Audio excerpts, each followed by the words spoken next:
ತರಳಬಾಳು ಜಗದ್ಗುರು doctor Shivamurthy Shivacharya ಮಹಾಸ್ವಾಮಿಗಳವರ ಪಾದಾರವಿಂದಗಳಿಗೆ ಪ್ರಣಮಿಸುತ್ತಾ Shri ಸಂಸ್ಥೆಯ ಆಡಳಿತ ವರ್ಗದ ಎಲ್ಲ ಮುಖ್ಯಸ್ಥರುಗಳಿಗೂ ನನ್ನ ನಮನಗಳನ್ನು ಸಲ್ಲಿಸ್ತಾ ಇವತ್ತಿನ ತರಗತಿಯನ್ನು ಪ್ರಾರಂಭಿಸೋಣ ಪ್ರಿಯ ವಿದ್ಯಾರ್ಥಿಗಳು. ಇವತ್ತಿನ ತರಗತಿ ಈಗಾಗಲೇ ತರಗತಿ ಬಗ್ಗೆ ಇಂದಿನ ತರಗತಿಯಲ್ಲಿ ಕೂಡ ನಾವು ಅಧ್ಯಯನ ಮಾಡಿದ್ವಿ. ತರಗತಿ 10 ಸಮಾಜ ವಿಜ್ಞಾನ ವಿಷಯ, ಅದರಲ್ಲಿ ಅರ್ಥಶಾಸ್ತ್ರ ಭಾಗದ ಅಧ್ಯಾಯ 2 ಗ್ರಾಮೀಣಾಭಿವೃದ್ಧಿ. ನೋಡಿ, ಈ ಪಾಠ ಭಾಗದಲ್ಲಿ ಈಗಾಗಲೇ ನಾವು ಕಳೆದ ತರಗತಿಯಲ್ಲಿ ಗ್ರಾಮೀಣಾಭಿವೃದ್ಧಿಯ ಅರ್ಥ, ಗ್ರಾಮೀಣಾಭಿವೃದ್ಧಿ ಅಂದ್ರೆ ಏನು ಅನ್ನೋದನ್ನ ಸ್ಪಷ್ಟವಾಗಿ ವಿವಿಧ ಉದಾಹರಣೆಗಳೊಂದಿಗೆ ಸುಲಲಿತವಾಗಿ ಪ್ರಿಯ ವಿದ್ಯಾರ್ಥಿಗಳೇ ನಾವು ಇಂದಿನ ತರಗತಿಯಲ್ಲಿ ತಿಳ್ಕೊಂಡಿದ್ವಿ. ಏನು ಗ್ರಾಮೀಣಾಭಿವೃದ್ಧಿ ಅಂದ್ರೆ ಗ್ರಾಮಗಳ ಅಥವಾ ಹಳ್ಳಿಗಳ ಆರ್ಥಿಕ ಮತ್ತು ಸಾಮಾಜಿಕ ಉನ್ನತಿಯನ್ನ ಸಾಧಿಸುವಂತ ಪ್ರಕ್ರಿಯೆಗೆ ನಾವು ಗ್ರಾಮೀಣಾಭಿವೃದ್ಧಿ ಅಂತ ಹೇಳಿ ಕರೀತೇವೆ. ಅಥವಾ ಗ್ರಾಮಗಳಲ್ಲಿನ ಜನರ ಜೀವನ ಮಟ್ಟವನ್ನ ಉತ್ತಮಪಡಿಸುವಂತಹ ಒಂದು ನಿರಂತರವಾದಂತಹ ಪ್ರಕ್ರಿಯೆ ಏನಂತ ಹೇಳಿ ಕರೀತೇವೆ. ಒಂದು ನಿರಂತರವಾದಂತಹ ಪ್ರಕ್ರಿಯೆಗೆ ಗ್ರಾಮೀಣಾಭಿವೃದ್ಧಿ ಅಂತ ಹೇಳಿ ನಾವು ಕರೀತೇವೆ ಪ್ರಿಯ ವಿದ್ಯಾರ್ಥಿಗಳೇ. ಅರ್ಥ ಆಯ್ತಾ? ಗ್ರಾಮೀಣಾಭಿವೃದ್ಧಿ ಅಂದ್ರೆ ಅರ್ಥ ಆಗ್ತಿದೆ ಅಂತ ಹೇಳ್ತೀನಿ. ಗ್ರಾಮೀಣಾಭಿವೃದ್ಧಿ ಅಂದ್ರೆ ಒಂದು ಹಳ್ಳಿ ಅಥವಾ ಗ್ರಾಮಗಳ ಆರ್ಥಿಕ ಮತ್ತು ಸಾಮಾಜಿಕ ಉನ್ನತಿಯನ್ನ ಸಾಧಿಸುವಂತಹ ಪ್ರಕ್ರಿಯೆಗೆ ಗ್ರಾಮೀಣಾಭಿವೃದ್ಧಿ ಅಂತೇಳಿ ಕರೀತೇವೆ. ಪ್ರಿಯ ವಿದ್ಯಾರ್ಥಿಗಳೇ, ಈ ಒಂದು ಕೃಷಿಯ ಸ್ಥಗಿತತೆ ಮತ್ತು ನಿಧಾನಗತಿಯ ಗ್ರಾಮೀಣಾಭಿವೃದ್ಧಿಯನ್ನ ಬೆಳವಣಿಗೆ ಗ್ರಾಮಗಳ ಒಂದು ಅಭಿವೃದ್ಧಿಯ ಹಿನ್ನಡೆಗೆ ಕಾರಣವಾಗಿದೆ. ಅಷ್ಟೇ ಅಲ್ಲದೆ ಇನ್ನೊಮ್ಮೆ ಅರ್ಥ ಮಾಡ್ಕೊಳ್ಳಿ, ಕೃಷಿಯ ಒಂದು ಕುಂಠಿತತೆ ಅಥವಾ ಗ್ರಾಮೀಣಾಭಿವೃದ್ಧಿಯ ಒಂದು ಹಿಂದುಳುವಿಕೆ ನಮ್ಮ ಗ್ರಾಮಗಳಲ್ಲಿ ಬಡತನ ಹೆಚ್ಚಾಗಲಿಕ್ಕೆ ಪ್ರಮುಖವಾದಂತಹ ಕಾರಣವಾಗಿದೆ. ಒಂದು ನಮ್ಮದೇ ಸಾಮಾನ್ಯವಾಗಿ ಗ್ರಾಮೀಣ ಭಾಗದಲ್ಲೇ ಬಡತನ ಹೆಚ್ಚಾಗ್ಲಿಕ್ಕೆ ಏನಂದ್ರೆ ಕೃಷಿಯೇತರ ಚಟುವಟಿಕೆಗಳ ಸ್ಥಗಿತತೆ ಜೊತೆಗೆ ಗ್ರಾಮೀಣಾಭಿವೃದ್ಧಿಯ ಒಂದು ಹಿನ್ನಡೆ, ಇದು ಬಡತನಕ್ಕೆ ಅತ್ಯಂತ ಪ್ರಮುಖವಾದಂತಹ ಕಾರಣ ಆಗಿದೆ. ಆದ್ದರಿಂದ ನಮ್ಮ ಗ್ರಾಮೀಣ ಮಟ್ಟದಲ್ಲಿ ಇವತ್ತು ಏನಾಗಬೇಕಾಗಿದೆ ಅಂದ್ರೆ ಅಧಿಕ ಪ್ರಮಾಣದ ಕೃಷಿಯೇತರ ಚಟುವಟಿಕೆಗಳನ್ನ ಪೋಷಣೆ ಮಾಡಿ ಅಥವಾ ಅಧಿಕ ಪ್ರಮಾಣದ ಕೃಷಿಯೇತರ ಚಟುವಟಿಕೆಗಳನ್ನ ಗ್ರಾಮೀಣ ಪ್ರದೇಶಗಳಲ್ಲಿ ಕೈಗೊಂಡಾಗ ಗ್ರಾಮೀಣ ಜನತೆಯು ಕೂಡ ಅವರು ತಮ್ಮ ಆರ್ಥಿಕ ಮಟ್ಟವನ್ನ ಉನ್ನತೀಕರಿಸಿಕೊಳ್ಳಿಕ್ಕೆ, ತಮ್ಮ ಆರ್ಥಿಕ ಜೀವನ ಮಟ್ಟವನ್ನ ಉತ್ತಮಪಡಿಸಿಕೊಳ್ಳಿಕ್ಕೆ ಸಹಕಾರಿಯಾಗುತ್ತೆ ಪ್ರಿಯ ವಿದ್ಯಾರ್ಥಿಗಳೇ. ಆ ಕಾರಣದಿಂದಾಗಿ ನಾವು ಗ್ರಾಮಗಳಲ್ಲಿ ಸಾಕ್ಷರತೆ, ಕೌಶಲ್ಯಗಳು, ಆರೋಗ್ಯ, ನೈರ್ಮಲ್ಯ, ಸಾರಿಗೆ, ಶಕ್ತಿ, ಸಮರ್ಪಕ ಮಾರುಕಟ್ಟೆ, ಹಣಕಾಸು ಮುಂತಾದ ಸೌಲಭ್ಯಗಳನ್ನ ಬಲಪಡಿಸಬೇಕು. ಗ್ರಾಮಗಳಲ್ಲಿನ ಬಡತನ ಹೋದ್ರೆ ಗ್ರಾಮಗಳು ಅಭಿವೃದ್ಧಿ ಆಗ್ತವೆ. ಅರ್ಥ ಆಗ್ತಿದೇನಪ್ಪ? ಗ್ರಾಮೀಣ ಜನತೆ ಯಾಕೆ ಬಡತನದಲ್ಲಿ ಸಾಯ್ತಾ ಇದ್ದಾರೆ ಅಂದ್ರೆ ಕೃಷಿಯೇತರ ಚಟುವಟಿಕೆಗಳು ಸ್ಥಗಿತಗೊಂಡಿವೆ. ಅರ್ಥ ಆಗ್ತಿದೆ? ಸರಿಯಾದ ಮಾರುಕಟ್ಟೆ ಇಲ್ಲ. ರೈತರು ಎಷ್ಟೇ ಬೆಳೆ ಬೆಳೆದ್ರೂ ಕೂಡ ಬೆಳೆ ಕೈಗೊಟ್ಟಿದ ವರ್ಷ ಬೆಲೆ ಜಾಸ್ತಿ ಹೋಗುತ್ತೆ, ಆದ್ರೆ ಬೆಳೆ ಇರೋದಿಲ್ಲ. ಮಳೆ ಬಂದು, ಪ್ರವಾಹ ಬಂದು, ಬೇಸಿಗೆ ಬಂದು ಹೋಗುತ್ತೆ. ಬೆಳೆ ಅಪಾರ ಪ್ರಮಾಣದಲ್ಲಿ ಬೆಳೆ ಬಂದಿದೆಯಪ್ಪ, ಅದನ್ನ ನಾವು ಈ ಸತಿನಾದ್ರೂ ಲಾಭ ಮಾಡ್ಕೊಳ್ಳೋಣ ಅಂದ್ರೆ ಅಷ್ಟೊತ್ತಿಗೆ ಏನಾಗುತ್ತೆ, ಬೆಲೆಗಳ ಕುಸಿತ ಉಂಟಾಗುತ್ತೆ, ಉತ್ಪಾದನೆ ಹೆಚ್ಚಿದ್ರಿಂದ. ಎಲ್ಲ ಕಾರಣಗಳಿಂದಾಗಿ ಈ ಒಂದು ಗ್ರಾಮೀಣ ಭಾಗದಲ್ಲಿರುವಂತಹ ಜನರು ಬಡತನಕ್ಕೆ ನೂಕಲ್ಪಡ್ತಾ ಇದ್ದಾರೆ ಪ್ರಿಯ ವಿದ್ಯಾರ್ಥಿಗಳು. ಆದ್ರಿಂದ ಕೃಷಿಯೇತರ ಚಟುವಟಿಕೆಗಳನ್ನ ಕೈಗೊಂಡು ಮೂಲಭೂತ ಸೌಲಭ್ಯಗಳನ್ನ ಒದಗಿಸಿ, ಎಲ್ಲಿಗೆ? ಗ್ರಾಮಗಳಿಗೆ ಮೂಲಭೂತ ಸೌಲಭ್ಯಗಳನ್ನ ಒದಗಿಸಿ ಗ್ರಾಮೀಣ ಜನತೆಯನ್ನ ಆರ್ಥಿಕವಾಗಿ, ಸಾಮಾಜಿಕವಾಗಿ ಉನ್ನತೀಕರಿಸೋದು ಒಂದು ಸರ್ಕಾರದ ಜವಾಬ್ದಾರಿಯಾಗಿದೆ ಪ್ರಿಯ ವಿದ್ಯಾರ್ಥಿಗಳೇ. ಅಷ್ಟೇ ಅಲ್ಲದೆ ಗ್ರಾಮಗಳಲ್ಲಿ ನೀರಾವರಿ ಮತ್ತು ಭೂ ಸುಧಾರಣಾ ಕ್ರಮಗಳನ್ನ, ನೀರಾವರಿ ಮತ್ತು ಗ್ರಾಮೀಣ ಮಟ್ಟದಲ್ಲಿ ನೀರಾವರಿ ಮತ್ತು ಭೂ ಸುಧಾರಣಾ ಕ್ರಮಗಳನ್ನ ಕೈಗೊಂಡು ಗ್ರಾಮೀಣ ಜನರಿಗೆ ಅವಶ್ಯಕವಾಗಿ ಬೇಕಾದದ್ದು ನೀರಾವರಿ ಸೌಲಭ್ಯಗಳನ್ನ ಅವರಿಗೆ ಕೊಟ್ರೆ ಅವರು ಅದರಿಂದ ಏನ್ ಮಾಡ್ತಾರೆ, ಉತ್ತಮವಾದಂತಹ ಕೃಷಿಯನ್ನ ಮಾಡಿ ತಮಗೆ ಬೇಕಾದಂತಹ ಸಂಪತ್ತನ್ನ, ಆದಾಯವನ್ನ ಹೆಚ್ಚಿನ ಪ್ರಮಾಣದಲ್ಲಿ ಗಳಿಸ್ಕೊಳ್ಳಿಕ್ಕೆ ಸಹಕಾರಿಯಾಗುತ್ತೆ ಪ್ರಿಯ ವಿದ್ಯಾರ್ಥಿಗಳೇ. ಅರ್ಥ ಆಗ್ತಿದೆಯಾ? ಈ ನೀರಾವರಿ ಮತ್ತು ಭೂ ಸುಧಾರಣಾ ಕ್ರಮಗಳಲ್ಲಿ ಸುಧಾರಣೆ ತಂದ್ರೆ ಮಾತ್ರ ಗ್ರಾಮದಲ್ಲಿರುವಂತಹ ಜನರ ಜೀವನ ಮಟ್ಟ ಉತ್ತಮವಾಗುತ್ತೆ. ಅವರ ಜೀವನ ಮಟ್ಟ ಉತ್ತಮವಾದ್ರೆ ಗ್ರಾಮಗಳು ಮುಂದುವರಿತವೆ, ಗ್ರಾಮೀಣಾಭಿವೃದ್ಧಿ ಆಗುತ್ತೆ. ಇಷ್ಟು ಅಂಶಗಳನ್ನ ನಾವು ತಿಳ್ಕೊಳ್ತಾ, ಇಂಥ ಗ್ರಾಮೀಣಾಭಿವೃದ್ಧಿಗೆ ಅವಶ್ಯಕವಿರುವಂತ ಕ್ರಮಗಳ್ಯಾವುವು, ಏನೆಲ್ಲ ಕ್ರಮಗಳನ್ನ, ಗ್ರಾಮಗಳು ಅಭಿವೃದ್ಧಿ ಆಗ್ಬೇಕು ಅಂದ್ರೆ ಏನೆಲ್ಲ ಕ್ರಮಗಳನ್ನ ಕೈಗೊಳ್ಳಬೇಕಾಗುತ್ತೆ? ಗ್ರಾಮೀಣಾಭಿವೃದ್ಧಿಗೆ ಅವಶ್ಯಕವಿರುವ ಕ್ರಮಗಳು,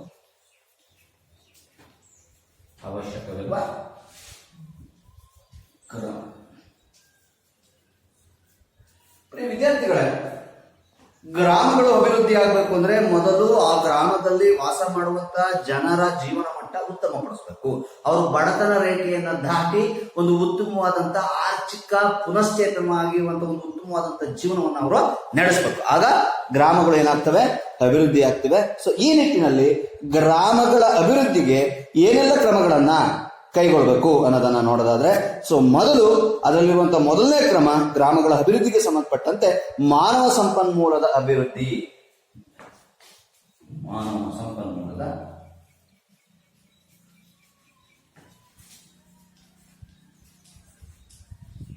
ವಿದ್ಯಾರ್ಥಿಗಳೇ ಅರ್ಥ ಮಾಡ್ಕೊಳ್ಳಿ. ಗ್ರಾಮೀಣ ಅಭಿವೃದ್ಧಿಗೆ ಅವಶ್ಯಕವಿರುವಂತಹ ಕ್ರಮಗಳು ಅಥವಾ ಗ್ರಾಮಗಳು ಅಭಿವೃದ್ಧಿ ಹೊಂದಬೇಕು ಅಂದ್ರೆ ಅಲ್ಲಿರುವಂತಹ ಮಾನವ ಸಂಪನ್ಮೂಲ ಅಂದ್ರೆ ಅಲ್ಲಿ ವಾಸ ಮಾಡುವಂತಹ ಜನರಿಗೆ ನಿರ್ದಿಷ್ಟವಾದಂತಹ ಉದ್ಯೋಗಗಳು ಸಿಗಬೇಕು. ಅವ್ರ ಉದ್ಯೋಗ ಸಿಗ್ತಂತ ಸಂದರ್ಭದಲ್ಲಿ ಅವ್ರು ಏನ್ ಮಾಡ್ತಾರೆ, ಹೆಚ್ಚಿನ ಪ್ರಮಾಣದ ಆದಾಯವನ್ನ ಗಳಿಸ್ತಾರೆ. ಹೆಚ್ಚಿನ ಆದಾಯವನ್ನ ಗಳಿಸಿದರೆ ಅವರ ಜೀವನ ಮಟ್ಟವು ಕೂಡ ಏನಾಗುತ್ತೆ, ಉತ್ತಮ ಸ್ಥಿತಿಗೆ ಮಾರ್ಪಾಡಾಗುವಂತ ಒಂದು ವ್ಯವಸ್ಥೆ ಕೂಡ ಇಲ್ಲಿ ಇರೋದನ್ನ ನಾವು ಕಾಣಬಹುದು. ಹೀಗೆ ಮಾನವ ಸಂಪನ್ಮೂಲಕ್ಕೆ ಅವಶ್ಯಕವಿರುವಂತಹ ಉದ್ಯೋಗವನ್ನು ಅವರಿಗೆ ನೀಡಿದಂತ ಸಂದರ್ಭದಲ್ಲಿ ಅವ್ರೇನ್ ಮಾಡ್ತಾರೆ, ಉತ್ತಮವಾದಂತಹ ಜೀವನವನ್ನ ನಡೆಸಲಿಕ್ಕೆ ಬೇಕಾದಂತ ಪೂರಕ ಸೌಲಭ್ಯಗಳನ್ನು ಅವರು ಕಲ್ಪಿಸ್ತಾರೆ. ಸೊ ಇನ್ನು ಎರಡನೇ ಪ್ರಮುಖವಾದಂತಹ ಅವಶ್ಯಕತೆ ಏನಪ್ಪಾ ಅಂದ್ರೆ ಸಾಕ್ಷರತೆ. ಇದು ಅತ್ಯಂತ ಮುಖ್ಯ. ಸಾಕ್ಷರತೆ, ಅದರಲ್ಲೂ ವಿಶೇಷವಾಗಿ ಮಹಿಳಾ ಸಾಕ್ಷರತೆ. ಅದರಲ್ಲೂ ವಿಶೇಷವಾಗಿ ಮಹಿಳಾ ಸಾಕ್ಷರತೆ ಮತ್ತು ಶಿಕ್ಷಣ ಹಾಗೂ ಕೌಶಲ್ಯ ಅಭಿವೃದ್ಧಿ. ಶಿಕ್ಷಣ ಹಾಗೂ ಕೌಶಲ್ಯಾಭಿವೃದ್ಧಿ.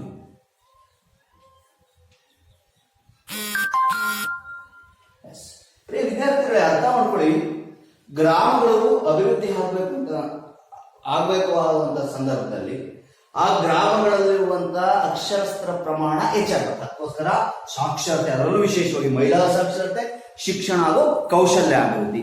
ಯಾವುದೇ ಒಂದು ಗ್ರಾಮ ಮುಂದುವರಿಬೇಕು ಅಂದ್ರೆ ಅಲ್ಲಿ ಶಿಕ್ಷಿತರ ಸಂಖ್ಯೆ, ಸಾಕ್ಷರರ ಸಂಖ್ಯೆ ಹೆಚ್ಚಾಗಬೇಕು. ಅದರಲ್ಲಿ ಪುರುಷ ಸಾಕ್ಷರರಾಗಿರ್ಬೋದು, ಅದರಲ್ಲೂ ವಿಶೇಷವಾಗಿ ಮಹಿಳಾ ಸಾಕ್ಷರರು. ಯಾಕೆಂದ್ರೆ ಮನೆಯಲ್ಲಿ ಒಬ್ಬರು ಮಹಿಳೆ ಶಿಕ್ಷಣವನ್ನ ಕಲ್ತಿದ್ರೆ ಆ ಮನೆಯ ಒಂದು ಪರಿಸರ ಏನಾಗಿರುತ್ತೆ, ಉತ್ತಮವಾಗಿ ಒಂದು ಸ್ಟ್ಯಾಂಡರ್ಡೈಸ್ ಆಗಿರುತ್ತೆ. ಒಂದು ಉತ್ತಮವಾದಂತಹ ಕಲ್ಚರ್, ನಾವು ಸಂಸ್ಕೃತಿ ಅಂತೇಳಿ ಕರಿತೀವಲ್ಲ, ಹಿಂದಿನ ತರಗತಿಯಲ್ಲಿ ಸಂಸ್ಕೃತಿ ಬಗ್ಗೆ ತಿಳ್ಕೊಂಡಿದ್ದೀವಿ. ಒಂದು ಉತ್ತಮವಾದಂತಹ ಸಂಸ್ಕೃತಿ ಆ ಮಹಿಳೆಯಿಂದ ಆ ಮನೆಯಲ್ಲಿರುವಂತಹ ಇತರರ ಪೀಳಿಗೆಗೆ ವರ್ಗಾವಣೆ ಆಗುತ್ತೆ. ಸೊ ಅದಕ್ಕೋಸ್ಕರ ಹೇಳ್ತಿರೋದು, ಗಾಂಧೀಜಿ ಆಗಿರ್ಬೋದು, ಮುಂತಾದ ಮಹಾನ್ ಚಿಂತಕರ ಹೇಳಿರೋದು, ಮಹಿಳೆಯೊಬ್ಬಳು ಶಿಕ್ಷಣವನ್ನ ಕಲ್ತ್ರೆ ಆ ಮನೆ ಏನಾಗಿರುತ್ತೆ, ಆ ಮನೆಯ ಪರಿಸರ, ಆ ಮನೆಯ ಸಂಸ್ಕೃತಿ ಒಂದು ಉತ್ತಮವಾದಂತಹ ದಾರಿಯಲ್ಲಿ ಸಾಗುತ್ತೆ. ಅದರಿಂದ ಸಾಕ್ಷರತೆ, ಮಹಿಳಾ ಸಾಕ್ಷರತೆ, ಒಂದು ಗ್ರಾಮಗಳಲ್ಲಿ ಸಾಕ್ಷರರ ಪ್ರಮಾಣ ಹೆಚ್ಚಾದಂತೆ ಅವ್ರಿಗೆ ಏನಾಗುತ್ತೆ, ತಮ್ಮ ಗ್ರಾಮವನ್ನು ಯಾವ ರೀತಿ ಅಭಿವೃದ್ಧಿ ಪಡಿಸಬೇಕು, ಯಾವೆಲ್ಲ ಕ್ಷೇತ್ರಗಳಲ್ಲಿ ನಾವು ಹಿಂದುಳಿದಿದ್ದೀವಿ, ವೈಜ್ಞಾನಿಕ ಕೃಷಿ ಪದ್ಧತಿಗಳಂತ ಯಾವ ರೀತಿ ಅಳವಡಿಸ್ಕೋಬೇಕು ಎಂಬ ಒಂದು ಜ್ಞಾನ ಶಿಕ್ಷಿತರಲ್ಲಿ ಅಥವಾ ಸಾಕ್ಷರರಲ್ಲಿ ಬರುತ್ತೆ. ಅದರಲ್ಲಿ ಶಿಕ್ಷಣ ಹಾಗೂ ಕೌಶಲ್ಯ ಅಭಿವೃದ್ಧಿ. ಒಂದು ಗ್ರಾಮ ಅಭಿವೃದ್ಧಿ ಹೊಂದಬೇಕು ಅಂದ್ರೆ ಕೇವಲ ಕೃಷಿಯನ್ನು ಒಂದೇ ನೆಚ್ಕೋಬಾರ್ದು, ಕೃಷಿಯೇತರ ಚಟುವಟಿಕೆಗಳು ಏನ್ ಮಾಡೋದು, ಕೌಶಲ್ಯ ಅಭಿವೃದ್ಧಿ, ಬಡಗಿತನವನ್ನ ಕಲಿಸಿದ್ರೆ ಅದಕ್ಕೆ ಸಂಬಂಧಪಟ್ಟಂಗೆ, ಅಥವಾ ಇನ್ಯಾವ್ದಾದ್ರು ಜಾಬ್ ಓರಿಯೆಂಟೆಡ್ ಕೋರ್ಸ್ ಕಲ್ತಿದ್ರೆ ಅದಕ್ಕೆ ಸಂಬಂಧಪಟ್ಟಂಗೆ ತಮ್ಮ ಗ್ರಾಮಗಳಲ್ಲೇ ಸ್ವಯಂ ಉದ್ಯೋಗವನ್ನ ಮಾಡಿಕೊಂಡು ಏನ್ ಮಾಡ್ಬೋದು, ಆರ್ಥಿಕವಾಗಿ ಮುಂದೆ ಬರ್ಬೋದು. ಬರೀ ಕೃಷಿಯನ್ನ ಒಂದೇ ನೆಚ್ಕೊಳ್ಳೋದಕ್ಕಿಂತ ಬಿಟ್ಟು ಕೃಷಿಯೇತರ ಚಟುವಟಿಕೆಗಳಲ್ಲೂ ಕೂಡ ಈ ಕೌಶಲ್ಯ ಅಭಿವೃದ್ಧಿಯ ಮುಖಾಂತರ ಗ್ರಾಮೀಣ ಜನತೆ ತೊಡಗಿದಾಗ ಮಾತ್ರ ಆ ಗ್ರಾಮಗಳು ಉತ್ತಮವಾದಂತಹ ಒಂದು ಆರ್ಥಿಕ ಮಟ್ಟವನ್ನ, ಉತ್ತಮವಾದಂತಹ ಒಂದು ಜೀವನ ಮಟ್ಟವನ್ನ ಸಾಧಿಸಿ ಅಂತಿಮವಾಗಿ ಗ್ರಾಮೀಣ ಅಭಿವೃದ್ಧಿಗೆ ತಮ್ಮದೇ ಆದಂತಹ ಕೊಡುಗೆಯನ್ನ ನೀಡಲಿಕ್ಕೆ ಸಾಧ್ಯ ಆಗತ್ತೆ ಪ್ರಿಯ ವಿದ್ಯಾರ್ಥಿಗಳೇ. ಸೊ ಇನ್ನು ಮುಂದಿನ ಮತ್ತೊಂದು ಅವಶ್ಯಕತೆ ಏನಪ್ಪಾ ಅಂದ್ರೆ ನೈರ್ಮಲ್ಯ ಮತ್ತು ಸಾರ್ವಜನಿಕ ಆರೋಗ್ಯದ ಸುಧಾರಣೆ. ನೈರ್ಮಲ್ಯ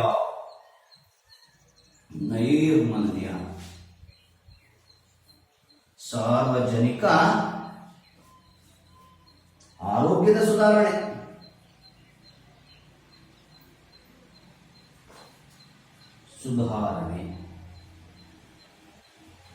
ವಿದ್ಯಾರ್ಥಿಗಳೇ, ಏನು ನೈರ್ಮಲ್ಯ? ಹಳ್ಳಿಗಳಲ್ಲಿ ಇವತ್ತು ಏನಾಗಿದೆ, ಈ ಆರೋಗ್ಯ ಸೌಲಭ್ಯಗಳ ಪ್ರಮಾಣ ಕಡಿಮೆ ಆಗಿದೆ.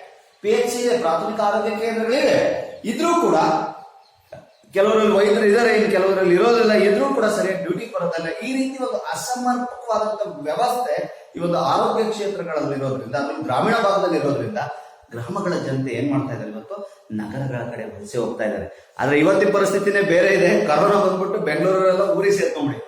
ಯಾಕೆಂದ್ರೆ ನಗರ ಪ್ರದೇಶಗಳಲ್ಲಿ ಕೊರೋನಾ ಹೆಚ್ಚುತ್ತೆ ಅಂದ್ಬಿಟ್ಟು ಎಲ್ಲ ಸಹಸ್ರಾರು ಸಂಖ್ಯೆಯ ಜನ ಇವತ್ತೇನ್ ಮಾಡಿದ್ದಾರೆ. ಸೊ ನಗರಗಳನ್ನ ಬೆಂಗಳೂರು, ಬಾಂಬೆ, ಚೆನ್ನೈ ಇಂತ ಮಹಾನಗರಗಳನ್ನ ಬಿಟ್ಟು ಹಳ್ಳಿಗೆ ಸೇರ್ಕೊಳ್ತಾ ಇದ್ದಾರೆ. ಅರ್ಥ ಆಗ್ತಿದೆಯಾ? ಹಳ್ಳಿಗೆ ಸೇರ್ಕೊಂಡು ಕೆಲವರು ಅಲ್ಲಿ ಯಾವ್ದೋ ಒಂದು ಬಿಸ್ನೆಸ್ ಮಾಡ್ತಾ ಇದ್ರು. ಉದಾಹರಣೆಗೆ ಅಲ್ಲಿ ಪಾನಿಪುರಿ ಅಂಗಡಿ ಇಟ್ಕೊಂಡಿದ್ರೆ ತಂದು ಈಗ ಹಳ್ಳಿಗಳಲ್ಲಿ ಅಥವಾ ಸ್ವಲ್ಪ ಹಳ್ಳಿಗಳಿಗಿಂತ ಒಂದು ಹೋಬಳಿ ಕೇಂದ್ರಗಳಲ್ಲಿ ಇಟ್ಕೊಂಡು ಇಲ್ಲೇ ಜೀವನ ಸಾಗಿಸ್ಲಿಕ್ಕೆ ನಿಂತಿದ್ದಾರೆ. ಇವತ್ತಿನ ಪರಿಸ್ಥಿತಿನೇ ಬೇರೆ ಇದೆ ಅವರಿಗೆ. ಯಾಕೆಂದ್ರೆ ಈ ಕರೋನಾ ಬಂದಿರೋದ್ರಿಂದ ಎಲ್ಲ ನಗರ ಪ್ರದೇಶಗಳನ್ನು ಬಿಟ್ಟು ಹಳ್ಳಿಗಾರ ಪ್ರದೇಶಗಳಿಗೆ ಅಥವಾ ತಮ್ಮ ಸ್ವಂತ ಊರುಗಳಿಗೆ ಬರುತ್ತಿರೋದನ್ನ ನಾವು ಗಮನಿಸಬಹುದಾಗಿದೆ ಪ್ರಿಯ ವಿದ್ಯಾರ್ಥಿಗಳು. ಸೊ ಅದೇ ರೀತಿ ಹಳ್ಳಿಗಳಲ್ಲಿರುವಂತಹ ಒಂದು ಈ ಸಾರ್ವಜನಿಕ ಆರೋಗ್ಯದ ಸೌಲಭ್ಯಗಳನ್ನು ಅಥವಾ ಆರೋಗ್ಯದ ಒಂದು ಸುಧಾರಣೆಯನ್ನ ಆಸ್ಪತ್ರೆಗಳಾಗಿರ್ಬೋದು ಇತ್ಯಾದಿ ಆರೋಗ್ಯಕ್ಕೆ ಸಂಬಂಧಿಸಿದಂತ ನೈರ್ಮಲ್ಯಕ್ಕೆ ಸಂಬಂಧಿಸಿದಂತ ಕೆಲವು ಕೇಂದ್ರಗಳನ್ನ ಸುಧಾರಣೆ ಪಡಿಸಿ 24x7 ದಿನದ 24 ಗಂಟೆಯೂ ಕೂಡ ಗ್ರಾಮೀಣ ಜನತೆಗೆ ತಮ್ಮ ಗ್ರಾಮಗಳಲ್ಲಿ ಆರೋಗ್ಯದ ಸೌಲಭ್ಯಗಳು ಸಿಗುವಂತಾದ್ರೆ ಈ ಗ್ರಾಮಗಳಲ್ಲಿ ಏನಾಗುತ್ತೆ, ಅಭಿವೃದ್ಧಿ ಉಂಟಾಗುತ್ತೆ. ಎಲ್ಲ ಕೂಡ ಗ್ರಾಮದಲ್ಲೇ ನಡೆಸ್ತಾರೆ. ಯಾರು ಕೂಡ ಪಟ್ಟಣಗಳಂತ ಮುಖನೇ ಮಾಡೋದಿಲ್ಲ. ಒಂದು ಸಣ್ಣ ಜ್ವರ ಬಂದ್ರೆ ಇಲ್ಲಿಂದ 50 ಕಿಲೋಮೀಟರ್ ಹೋಗ್ಬೇಕು ಅಂದ್ರೆ ಏನ್ ಮಾಡ್ತಾರೆ ಅವರು? ತುಂಬಾ ಕಷ್ಟ ಆಗುತ್ತೆ. ಸೊ ಆ ಕಾರಣದಿಂದಾಗಿ ಏನ್ ಮಾಡ್ಬೇಕು, ಗ್ರಾಮೀಣ ಮಟ್ಟದಲ್ಲಿರುವಂತಹ ಆರೋಗ್ಯ ಕೇಂದ್ರಗಳನ್ನ ಸುಧಾರಿಸಬೇಕು, ಸುಧಾರಣೆಯನ್ನ ಮಾಡಬೇಕು. ಆಗ ಇಲ್ಲೇ ಗ್ರಾಮೀಣ ಪ್ರದೇಶದಲ್ಲೇ ಉತ್ತಮವಾದಂತಹ ಈ ಸೌಲಭ್ಯಗಳು ಸಿಕ್ಕಾಗ ಗ್ರಾಮೀಣ ಪ್ರದೇಶವು ಕೂಡ ಅಭಿವೃದ್ಧಿ ಹೊಂದುತ್ತೆ. ಅದರಲ್ಲಿ ಯಾವುದೇ ರೀತಿಯ ಸಂದೇಹ ಇಲ್ಲ ಪ್ರಿಯ ವಿದ್ಯಾರ್ಥಿಗಳೇ. ಸೊ ಇನ್ನು ಮುಂದಿನ ಅವಶ್ಯಕತೆ ಭೂ ಸುಧಾರಣೆ.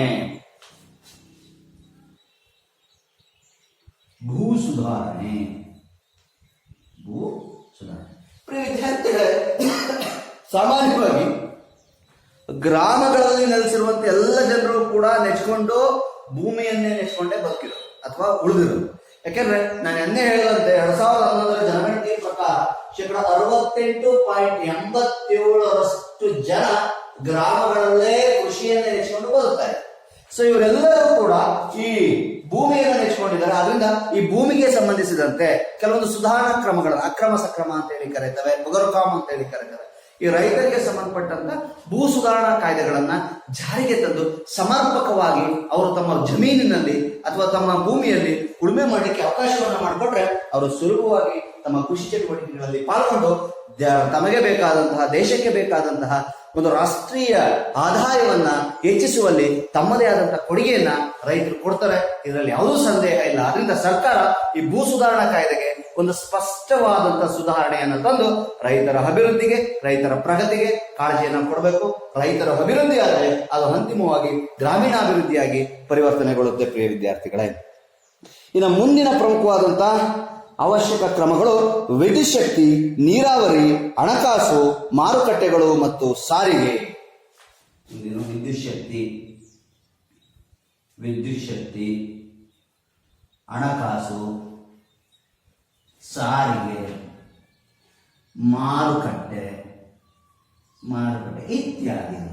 ಎಲ್ಲ ಬರೆಯಲ್ಲ ಇತ್ಯಾದಿಗಳು ಹೇಳ್ತೀನಿ ನೋಡಿ. ವಿದ್ಯುತ್ ಶಕ್ತಿ, ನೀರಾವರಿ, ಮಾರುಕಟ್ಟೆ, ಹಣಕಾಸು, ಸಾರಿಗೆ, ಕೃಷಿ ಸಂಶೋಧನೆ, ವಿಸ್ತರಣೆ ಹಾಗೂ ಮಾಹಿತಿ ಪ್ರಸಾರಣಗಳನ್ನು ಒಳಗೊಂಡಂತ ಮೂಲಭೂತ ಸೌಲಭ್ಯಗಳ ಅಥವಾ ಮೂಲಭೂತ ಸೌಕರ್ಯಗಳ ಅಭಿವೃದ್ಧಿ.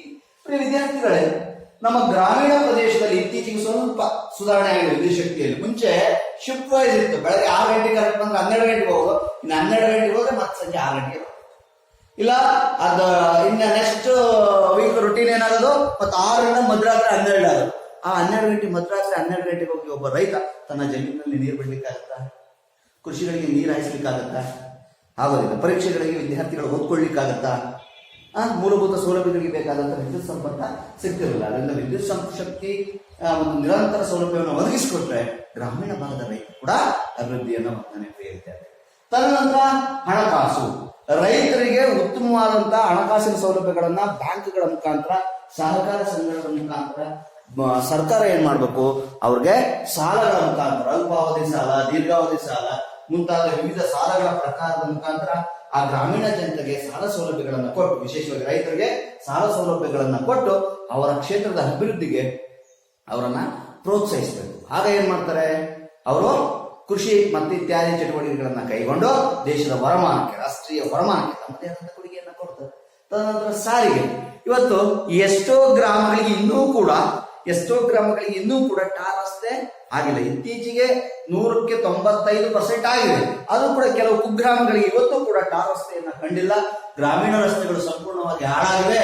ಸೊ ಆ ರಸ್ತೆಗಳನ್ನ ಅಭಿವೃದ್ಧಿ ಪಡಿಸಬೇಕು ಸರ್ಕಾರ. ಯಾಕೆಂದ್ರೆ ಗ್ರಾಮಗಳಿಂದ ನಗರಗಳಿಗೆ ಅಥವಾ ಗ್ರಾಮಗಳಿಂದ ಹೊರ ಹೋಗ್ಲಿಕ್ಕೆ ಉತ್ತಮವಾದಂತ ರಸ್ತೆ ಸಂಪರ್ಕ ಇದ್ದಾಗ ಮಾತ್ರ ಆ ಗ್ರಾಮಗಳು ಅಭಿವೃದ್ಧಿಯನ್ನ ಹೊಂದಲಿಕ್ಕೆ ಸಾಧ್ಯ. ಹೆಂಗ್ ಸಾಧ್ಯ? ಉದಾಹರಣೆಗೆ ಯಾವುದೇ ಒಂದು ಕೈಗಾರಿಕೆಯನ್ನ ಒಂದು ಭಾಗದಲ್ಲಿ ಸ್ಥಾಪನೆ ಮಾಡ್ಬೇಕು ಅಂದ್ರೆ ಅಲ್ಲಿ ನೀರಾವರಿ ಸೌಲಭ್ಯ ಇರಬೇಕು, ವಿದ್ಯುತ್ ಶಕ್ತಿ ಸೌಲಭ್ಯ ಇರಬೇಕು, ಮಾನವ ಸಂಪನ್ಮೂಲ ಸಿಗ್ಬೇಕು, ಜೊತೆಗೆ ಆ ಪ್ರದೇಶಕ್ಕೆ ಹೋಗ್ಲಿಕ್ಕೆ ಸಾರಿಗೆ ಸೌಲಭ್ಯ ಇರಬೇಕು. ಹಾಗೆ ಗ್ರಾಮಗಳು ಕೂಡ ಅಭಿವೃದ್ಧಿಯನ್ನ ಹೊಂದಬೇಕು ಅಂದ್ರೆ ಅಲ್ಲಿ ಇರುವಂತಹ ಒಂದು ಸಾರಿಗೆ ಸೌಲಭ್ಯವನ್ನ ಉತ್ತಮಪಡಿಸಬೇಕು. ಸಾರಿಗೆ ಸೌಲಭ್ಯ ಉತ್ತಮಪಡಿಸಿದಂತ ಸಂದರ್ಭದಲ್ಲಿ ಮಾತ್ರ ಗ್ರಾಮಗಳ ಅಭಿವೃದ್ಧಿ ಆಗುತ್ತೆ. ಸೊ ಅದನ್ನೇ ಮಹಾತ್ಮ ಗಾಂಧೀಜಿ ಅವರು ಹೇಳಿರೋದು ಕೂಡ ಗ್ರಾಮದ ರಸ್ತೆಗಳು ಏನಾಗ್ತದೆ ಇವತ್ತು ಹಾಳಾಗೋಗಿಲ್ಲ. ಅದ್ರ ಇತ್ತೀಚೆಗೆ ಸ್ವಲ್ಪ ಸುಧಾರಣೆ ಆಗ್ತಿದ್ರು ಕೂಡ ಸಂಪೂರ್ಣವಾಗಿ ನಗರ ಪ್ರದೇಶಗಳ ರಸ್ತೆಗಳಿಗೆ ಹೋಲಿಸಿದ್ರೆ ಗ್ರಾಮೀಣ ಪ್ರದೇಶದ ರಸ್ತೆಗಳು ಏನಾಗ್ತಾ ಇದೆ, ಸಂಪೂರ್ಣವಾಗಿ ಉತ್ತಮವಾದಂತಹ ಸ್ಥಿತಿಯಲ್ಲಿ ಇಲ್ಲ ಪ್ರಿಯ ವಿದ್ಯಾರ್ಥಿಗಳು. ಅದರಿಂದ ಗ್ರಾಮೀಣ ರಸ್ತೆಗಳನ್ನ ಸುಧಾರಿಸಬೇಕು, ಅವುಗಳನ್ನ ಅಭಿವೃದ್ಧಿ ಪಡಿಸಬೇಕು. ಗ್ರಾಮಗಳ ರಸ್ತೆಗಳು ಅಭಿವೃದ್ಧಿ ಆದಂತೆ ಅದು ಗ್ರಾಮಗಳ ಅಭಿವೃದ್ಧಿಗೆ ಇನ್ನೊಂದು ಪೂರಕವಾದಂತಹ ಅಂಶವಾಗಿ ಪರಿಣಮಿಸುತ್ತೆ. ತದನಂತರ ಮಾರುಕಟ್ಟೆ ವ್ಯವಸ್ಥೆ.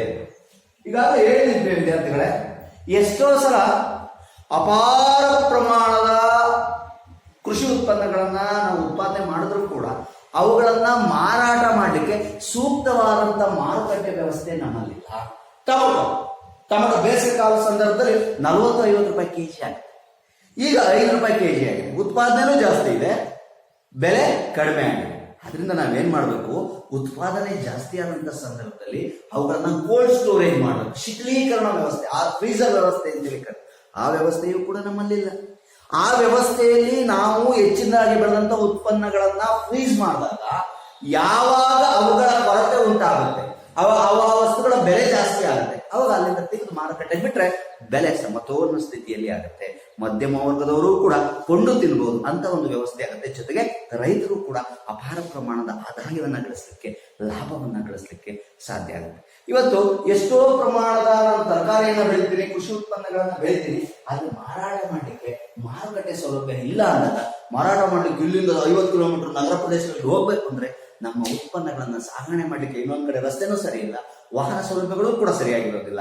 ನಾವೆಷ್ಟೇ ಉತ್ಪಾದನೆ ಮಾಡೋದು ಕೂಡ ಅದೇನಾಗುತ್ತೆ, ಕೊನೆಗೆ ಫೇಲ್ಯೂರ್ ಆಗುತ್ತೆ. ಸೊ ಇದು ಕೂಡ ರೈತರ ಬಡತನಕ್ಕೆ, ಅಂತಿಮವಾಗಿ ಗ್ರಾಮೀಣ ಅಭಿವೃದ್ಧಿಗೆ ಏನಾಗಿದೆ, ಮಾರಕವಾಗಿದೆ ಪ್ರಿಯ ವಿದ್ಯಾರ್ಥಿಗಳು.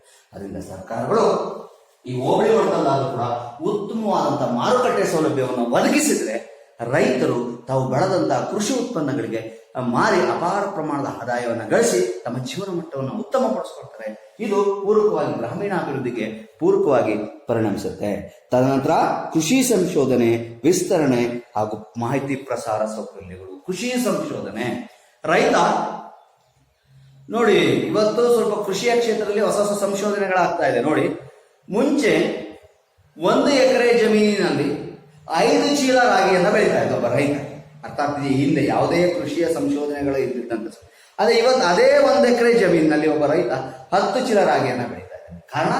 ಅದಕ್ಕೆ ಕಾರಣ ಕೃಷಿಯಲ್ಲಿರುವಂತಹ ಸಂಶೋಧನೆ, ವ್ಯವಸಾಯ ಪದ್ಧತಿಯಲ್ಲಿ ಬದಲಾವಣೆ, ವೈಜ್ಞಾನಿಕ ಆಧಾರಿತ ವ್ಯವಸಾಯ ಪದ್ಧತಿಯನ್ನ ಅಳವಡಿಸಿಕೊಂಡ್ರೆ ಮಾತ್ರ ರೈತ ಉತ್ಪಾದನೆಯನ್ನು ಹೆಚ್ಚು ಮಾಡ್ತಾನೆ, ಅಪಾರವಾದಂತಹ ಲಾಭವನ್ನು ಗಳಿಸ್ತಾನೆ. ಅಪಾರವಾದಂತಹ ಲಾಭ ಅವನಿಗೆ ಅಭಿವೃದ್ಧಿಗೆ ಅದು ಪೂರಕವಾಗಿ ಪರಿಣಮಿಸುತ್ತೆ ಪ್ರಿಯ ವಿದ್ಯಾರ್ಥಿಗಳು. ಸೊ ಇದು ಮುಂದಿನ ಒಂದು ಅಂಶ. ಇನ್ನು ಕೊನೆಯ ಅಂಶ, ಬಡತನ ನಿರ್ಮೂಲನೆಯ ನಿರ್ದಿಷ್ಟ ಯೋಜನೆಗಳು. ಬಡತನ ನಿರ್ಮೂಲನೆಯ ನಿರ್ದಿಷ್ಟ ಯೋಜನೆಗಳು.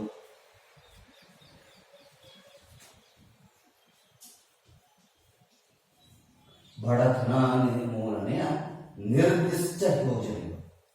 ಪ್ರಿಯ ವಿದ್ಯಾರ್ಥಿಗಳೇ,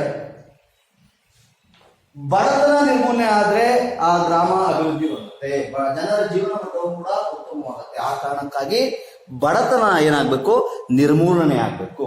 ಇಂಥ ಬಡತನ ನಿರ್ಮೂಲನೆ ಮಾಡಲಿಕ್ಕೆ ಸರ್ಕಾರ ವಿವಿಧ ರೀತಿಯ ಕಾರ್ಯಕ್ರಮಗಳನ್ನ ಹಾಕೊಂಡು, ವಿವಿಧ ರೀತಿಯ ಕಾರ್ಯಚಟುವಟಿಕೆಗಳನ್ನ ಹಾಕೊಂಡು ಬಡತನವನ್ನ ನಿರ್ಮೂಲನೆ ಮಾಡಿದಾಗ ಮಾತ್ರ ಅದೇನಾಗುತ್ತೆ, ಗ್ರಾಮಗಳು ಅಭಿವೃದ್ಧಿ ಹೊಂದುತ್ತೆ. ಯಾಕೆಂದ್ರೆ 68.87% ಜನ ಗ್ರಾಮೀಣ ಪ್ರದೇಶದಲ್ಲೇ ಇರೋದ್ರಿಂದ ಅದರಲ್ಲಿ ಅರ್ಧದಷ್ಟು ಜನ ಬಡತನ ಮತ್ತು ಬಡತನ ರೇಖೆಗಿಂತ ಕೆಳಗಿದ್ದಾರೆ. ಇಂಥ ಬಡತನ ನಿರ್ಮೂಲನೆಗೆ ಸಂಬಂಧಿಸಿದಂತೆ ಸರ್ಕಾರ ಈಗಾಗಲೇ ವಿವಿಧ ಕಾರ್ಯಕ್ರಮಗಳನ್ನು ಹಾಕೊಂಡಿದ್ರು ಕೂಡ ಅವುಗಳ ಪರಿಣಾಮಕಾರಿ ಅನುಷ್ಠಾನವಾಗಿಲ್ಲ. ಆ ಕಾರ್ಯಕ್ರಮಗಳ ಪರಿಣಾಮಕಾರಿ ಅನುಷ್ಠಾನ ಆದಾಗ ಮಾತ್ರ ಬಡತನ ನಿರ್ಮೂಲನೆ ಆಗುತ್ತೆ. ಬಡತನ ನಿರ್ಮೂಲನೆ ಆದರೆ ಆ ಗ್ರಾಮಗಳು ಅಭಿವೃದ್ಧಿ ಆಗುತ್ತೆ, ಜನರ ಜೀವನ ಮಟ್ಟ ಉತ್ತಮವಾಗುತ್ತೆ. ಪ್ರಿಯ ವಿದ್ಯಾರ್ಥಿಗಳೇ, ಈ ಎಲ್ಲ ಅಂಶಗಳು ನಮಗೆ ಗ್ರಾಮೀಣ ಅಭಿವೃದ್ಧಿಗೆ ಅವಶ್ಯಕವಿರುವಂತಹ ಕ್ರಮಗಳಾಗಿವೆ. ಸೊ ಯಾವ್ಯಾವಾಗಿದೆ?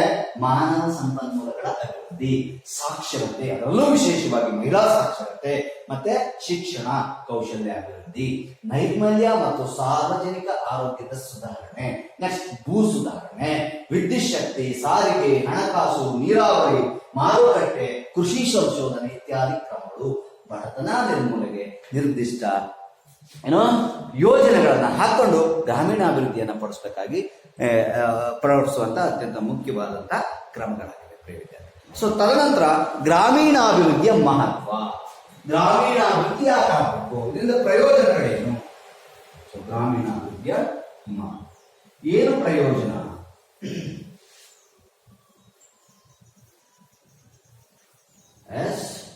ಗ್ರಾಮೀಣಾಭಿವೃದ್ಧಿಯ ಮಹತ್ವ, ಇಂಪಾರ್ಟೆನ್ಸ್ ಆಫ್ ರೂರಲ್ ಡೆವಲಪ್ಮೆಂಟ್. ಗ್ರಾಮೀಣಾಭಿವೃದ್ಧಿಯ ಮಹತ್ವ. ಪ್ರಿಯ ವಿದ್ಯಾರ್ಥಿಗಳೇ, ಈಗಾಗಲೇ ನಾವು ತಿಳ್ಕೊಂಡಂತೆ ಗ್ರಾಮಗಳು ಅಭಿವೃದ್ಧಿ ಆದ್ರೆ ದೇಶಗಳು ಅಭಿವೃದ್ಧಿ ಆಗುತ್ತೆ ಅಂತ ಅರ್ಥ. ಪ್ರಿಯ ವಿದ್ಯಾರ್ಥಿಗಳೇ ನೋಡಿ, ಈ ಗ್ರಾಮೀಣಾಭಿವೃದ್ಧಿ ಕೃಷಿ ಮತ್ತು ಕೃಷಿಯೇತರ ವಲಯಗಳ ಅಭಿವೃದ್ಧಿಯನ್ನ ಒಳಗೊಂಡಿರೋದ್ರಿಂದ ನೋಡಿ ಪ್ರಿಯ ವಿದ್ಯಾರ್ಥಿಗಳೇ, ಗ್ರಾಮೀಣಾಭಿವೃದ್ಧಿ ಅನ್ನೋದು ಕೇವಲ ಕೃಷಿ ಉತ್ಪನ್ನಗಳು ಅಥವಾ ಕೃಷಿ ಅಥವಾ ಕೃಷಿ ಹಾಗೂ ಕೃಷಿಯೇತರ ವಲಯಗಳ ಅಭಿವೃದ್ಧಿಯನ್ನ ಒಳಗೊಂಡಿರೋದ್ರಿಂದ ಸೊ ಇವು ಅಭಿವೃದ್ಧಿಯನ್ನ ಆದ್ರೆ ರಾಷ್ಟ್ರದ ಒಂದು ಅಭಿವೃದ್ಧಿಯೂ ಕೂಡ ಆಗುತ್ತೆ. ಇಲ್ಲಿ ಗ್ರಾಮೀಣಾಭಿವೃದ್ಧಿ ಇದ್ರೆ ಅದರಲ್ಲಿ ಕೃಷಿ ವಲಯವಿದೆ ಮತ್ತು ಕೃಷಿಯೇತರ ವಲಯಗಳು ಕೂಡ ಇದೆ. ಕೇವಲ ಕೃಷಿ ವಲಯಕ್ಕೆ ಮಾತ್ರ ಸಂಬಂಧಪಟ್ಟಿಲ್ಲ ಗ್ರಾಮ ಅಂದ್ರೆ, ಕೃಷಿಯೇತರ ವಲಯಗಳು ಕೂಡ ಗ್ರಾಮೀಣ ವಲಯದಲ್ಲಿ ಇರೋದ್ರಿಂದ ಈ ಕೃಷಿ ಮತ್ತು ಕೃಷಿಯೇತರ ವಲಯಗಳು ಅಭಿವೃದ್ಧಿಯನ್ನು ಹೊಂದಿದ್ರೆ ಅದು ಎಲ್ಲೋ ಒಂದ್ ಕಡೆ ರಾಷ್ಟ್ರದ ಅಭಿವೃದ್ಧಿಗೆ ನಾಂದಿಯಾಗತ್ತೆ. ಅಧಿಕಾರ, ಕೃಷಿಯ ವರಮಾನದಿಂದಾಗಿ ಕೃಷಿಯಿಂದ ಗಳಿಸಿದಂತಹ ಅಧಿಕ ಆದಾಯದಿಂದಾಗಿ ಸರಕು ಸೇವೆಗಳ ಬೇಡಿಕೆ ಹೆಚ್ಚಾಗತ್ತೆ.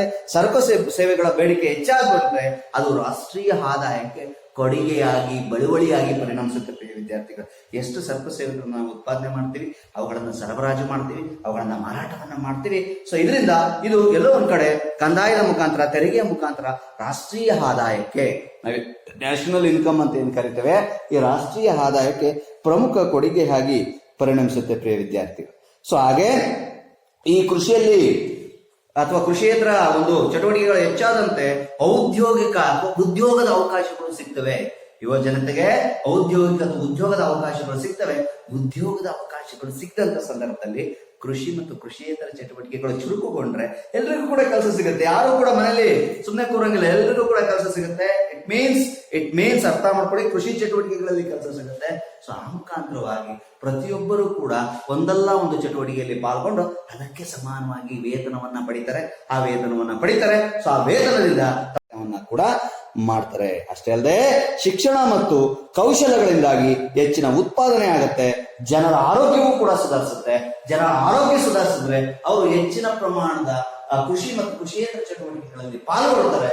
ಇದು ರಾಷ್ಟ್ರೀಯ ವರಮಾನಕ್ಕೆ ಒಂದು ಕೊಡುಗೆಯಾಗಿ ಪರಿಣಮಿಸುವುದನ್ನು ನಾವು ಈ ಸಂದರ್ಭದಲ್ಲಿ ಗಮನಿಸಬಹುದಾಗಿದೆ. ಪ್ರಿಯ ವಿದ್ಯಾರ್ಥಿಗಳೇ, ಕೃಷಿ ಸಂಸ್ಕರಣೆ, ಸಣ್ಣ ಕೈಗಾರಿಕೆಗಳು ಅಭಿವೃದ್ಧಿ ಹೊಂದಿದಂತೆ, ಕೃಷಿ ಮತ್ತು ಸಣ್ಣ ಕೈಗಾರಿಕೆಗಳು ಅಭಿವೃದ್ಧಿ ಹೊಂದಿದಂತೆ ಗ್ರಾಮಗಳು ಕೂಡ ಅಭಿವೃದ್ಧಿ ಹೊಂದುತ್ತವೆ. ಸೊ ಅದರಿಂದ ಈ ಗ್ರಾಮೀಣಾಭಿವೃದ್ಧಿ ಅನ್ನೋದು ಎಷ್ಟು ಪ್ರಮುಖ ಅಂದ್ರೆ ಅಲ್ಲಿ ಉತ್ತಮವಾದಂತಹ ಆರೋಗ್ಯದ ಸೌಲಭ್ಯವನ್ನ, ಶಿಕ್ಷಣ ಸೌಲಭ್ಯವನ್ನ, ಸಾರಿಗೆ ಸೌಲಭ್ಯವನ್ನ, ನೀರಾವರಿ ಸೌಲಭ್ಯವನ್ನ ಇತ್ಯಾದಿ ಹಲವು ಸೌಲಭ್ಯಗಳನ್ನ ಈ ಗ್ರಾಮೀಣ ಪ್ರದೇಶದಲ್ಲಿ ಅಥವಾ ಆ ಪ್ರದೇಶದಲ್ಲಿ ವಾಸ ಮಾಡುವಂತವ್ರಿಗೆ ನೀಡೋದ್ರಿಂದ ಅದು ರಾಷ್ಟ್ರೀಯ ವರಮಾನಕ್ಕೆ ಒಂದು ಕೊಡುಗೆಯಾಗಿ ಪರಿಣಮಿಸುತ್ತೆ. ಅರ್ಥ ಆಗ್ತಿದೆಯಾ? ರಾಷ್ಟ್ರೀಯ ಆದಾಯಕ್ಕೆ ಅಥವಾ ರಾಷ್ಟ್ರೀಯ ವರಮಾನಕ್ಕೆ ಒಂದು ಕೊಡುಗೆಯಾಗಿ ಪರಿಣಮಿಸೋದ್ರಿಂದ ಅದು ದೇಶದ ಅಭಿವೃದ್ಧಿಗೆ ಆ ಮುಖಾಂತರವಾಗಿ ದೇಶದ ಅಭಿವೃದ್ಧಿ, ಗ್ರಾಮ ಅಭಿವೃದ್ಧಿ ಆಗುತ್ತೆ, ಗ್ರಾಮೀಣ ಅಭಿವೃದ್ಧಿಯಿಂದ ದೇಶದ ಅಭಿವೃದ್ಧಿ ಆಗುತ್ತೆ. ಸೊ ಅದಕ್ಕೆ ಮಹಾತ್ಮ ಗಾಂಧೀಜಿಯವರು ಹೇಳಿರೋದು ಸುಮ್ಮನೆ ಹೇಳಿಲ್ಲ. ಅವ್ರು ಏನಂತ ಹೇಳಿದ್ದಾರೆ? ಗ್ರಾಮಗಳು ಅಭಿವೃದ್ಧಿ ಆದ್ರೆ ದೇಶ ಅಭಿವೃದ್ಧಿ ಆಗುತ್ತೆ. ಯಾಕೆಂದ್ರೆ ಗ್ರಾಮ ಅನ್ನೋದು ಅಥವಾ ಹಳ್ಳಿಗಳು ಅಂದ್ರೆ ಕೇವಲ ಕೃಷಿ ಒಂದೇ ಇಲ್ಲ, ಅಲ್ಲಿ ಕೃಷಿಯೇತರ ವಲಯಗಳು ಕೂಡ ಇವೆ. ಕೃಷಿ ಮತ್ತು ಕೃಷಿಯೇತರ ವಲಯಗಳು ಅಭಿವೃದ್ಧಿ ಹೊಂದಿದಂತೆ ಅದು ದೇಶವೂ ಕೂಡ ಅಭಿವೃದ್ಧಿ ಆಗುತ್ತೆ. ದೇಶದ ರಾಷ್ಟ್ರೀಯ ವರಮಾನವೂ ಕೂಡ ಹೆಚ್ಚುತ್ತಾ ಹೋಗುತ್ತೆ. ದೇಶ ಆರ್ಥಿಕವಾಗಿ ಮುಂದೆ ಬರುತ್ತೆ. ಗ್ರಾಮಗಳೇ ಹೆಚ್ಚಿನದಾಗಿ ಬಡತನದಲ್ಲಿದ್ರೆ ಗ್ರಾಮೀಣಾಭಿವೃದ್ಧಿ ಆಗ್ಲಿಲ್ಲ ಅಂದ್ರೆ ದೇಶದ ಅಭಿವೃದ್ಧಿ ಆಗಲಿಲ್ಲ. ಯಾಕೆಂದ್ರೆ ಗ್ರಾಮಗಳು ಮೂಲತಃ ಅಭಿವೃದ್ಧಿ ಆಗ್ಬೇಕಂದ್ರೆ ಆ ಗ್ರಾಮದಲ್ಲಿಗೆ ಬೇಕಾದಂತ ಮೂಲಭೂತ ಸೌಲಭ್ಯಗಳನ್ನ ಸರ್ಕಾರ ಒದಗಿಸಿಕೊಡ್ಬೇಕು. ಆ ಗ್ರಾಮಗಳಲ್ಲಿ ವಾಸಿಸುವಂತರಿಗೆ ಶಿಕ್ಷಣ ಕೊಡಬೇಕು, ಉತ್ತಮವಾದಂತಹ ಆರೋಗ್ಯದ ಸೌಲಭ್ಯಗಳನ್ನು ಕೊಡಬೇಕು, ಮೂಲಭೂತ ಸೌಲಭ್ಯಗಳನ್ನ ಅವರು ಒದಗಿಸಿದಾಗ ಮಾತ್ರ ಅವರು ತಮ್ಮೆಲ್ಲ ರೀತಿಯ ಈ ಒಂದು ಸುಧಾರಣಾ ಕ್ರಮಗಳಿಂದ ಉನ್ನತೀಕರಿಸಿ ಉತ್ತಮವಾದಂತಹ ಜೀವನ ಮಟ್ಟವನ್ನ ನಡೆಸ್ತಾರೆ. ಇದರಿಂದಾಗಿ ಗ್ರಾಮಗಳು ಅಭಿವೃದ್ಧಿ ಆಗುತ್ತೆ. ಗ್ರಾಮಗಳು ಅಭಿವೃದ್ಧಿ ಆದ್ರೆ ಪರೋಕ್ಷವಾಗಿ ಅದು ರಾಷ್ಟ್ರದ ಅಭಿವೃದ್ಧಿಗೆ ಪೂರಕವಾಗಿ ಪರಿಣಮಿಸುತ್ತೆ ಪ್ರಿಯ ವಿದ್ಯಾರ್ಥಿಗಳು. ಸೊ ಈ ಒಂದು ದೃಷ್ಟಿಕೋನದಲ್ಲೇ ಮಹಾತ್ಮ ಗಾಂಧೀಜಿಯವರು ಹೇಳಿರೋದು ಏನಂತ, ಗ್ರಾಮಗಳು ಅಭಿವೃದ್ಧಿ ಆದ್ರೆ ಅಥವಾ ಹಳ್ಳಿಗಳು ಅಭಿವೃದ್ಧಿ ಆದ್ರೆ ದೇಶಗಳು ಅಭಿವೃದ್ಧಿ ಆಗ್ತವೆ ಅಂತ. ಸೊ ಇಷ್ಟು ಗ್ರಾಮೀಣಾಭಿವೃದ್ಧಿಯ ಮಹತ್ವ. ಎಕ್ಸಾಮ್ ಅಲ್ಲಿ ಮಹತ್ವನಾದ್ರು ಕೇಳ್ಬೋದು, ಅಥವಾ ಗ್ರಾಮೀಣಾಭಿವೃದ್ಧಿಗೆ ಅವಶ್ಯಕ ಇರುವಂತಹ ಅಂಶಗಳನ್ನಾದ್ರು ಕೇಳ್ಬೋದು, ಅಥವಾ ಗ್ರಾಮೀಣಾಭಿವೃದ್ಧಿ ಎಂದು ಕೂಡ ಕೇಳ್ಬೋದು. ಗ್ರಾಮೀಣಾಭಿವೃದ್ಧಿ ಅಂದ್ರೆ ಒಂದು ಹಳ್ಳಿ ಅಥವಾ ಗ್ರಾಮಗಳ ಆರ್ಥಿಕ ಮತ್ತು ಸಾಮಾಜಿಕ ಉನ್ನತಿಯನ್ನ ಸಾಧಿಸುವಂತಹ ಒಂದು ಪ್ರಕ್ರಿಯೆಗೆ ಗ್ರಾಮೀಣಾಭಿವೃದ್ಧಿ ಅಂತ ಹೇಳಿ ಕರೀತೇವೆ. ಇಂಥ ಗ್ರಾಮೀಣಾಭಿವೃದ್ಧಿಗೆ ಅವಶ್ಯಕವಾದಂತಹ ಅಂಶಗಳು ಮಾನವ ಸಂಪನ್ಮೂಲದ ಅಭಿವೃದ್ಧಿ, ಶಿಕ್ಷಣ ಕ್ಷೇತ್ರದಲ್ಲಿ ಸುಧಾರಣೆ, ಆರೋಗ್ಯ ಕ್ಷೇತ್ರದಲ್ಲಿನ ಸುಧಾರಣೆ, ಮಾರುಕಟ್ಟೆ ನೀರಾವರಿಯಲ್ಲಿನ ಸುಧಾರಣೆ, ಭೂ ಸುಧಾರಣೆ, ಇವು ಮಹತ್ವವನ್ನು ನಾವು ಕೂಡ ಗಮನಿಸಬೇಕಾಗುತ್ತೆ. ಸೊ ಇದು ಅತ್ಯಂತ ಮುಖ್ಯವಾದ. ಸೊ ಇನ್ನು ನಾವು ಮುಂದಿನ ತರಗತಿಯಲ್ಲಿ ವಿಕೇಂದ್ರೀಕರಣ ವ್ಯವಸ್ಥೆಯನ್ನ, ಗ್ರಾಮಗಳಲ್ಲಿರುವಂತಹ ಒಂದು ವಿಕೇಂದ್ರೀಕರಣ ವ್ಯವಸ್ಥೆಯ ಸಂಪೂರ್ಣ ಚಿತ್ರಣವನ್ನ ತಿಳಿತಾ ಹೋಗೋಣ ಪ್ರಿಯ ವಿದ್ಯಾರ್ಥಿಗಳು. ನಮಸ್ತೆ.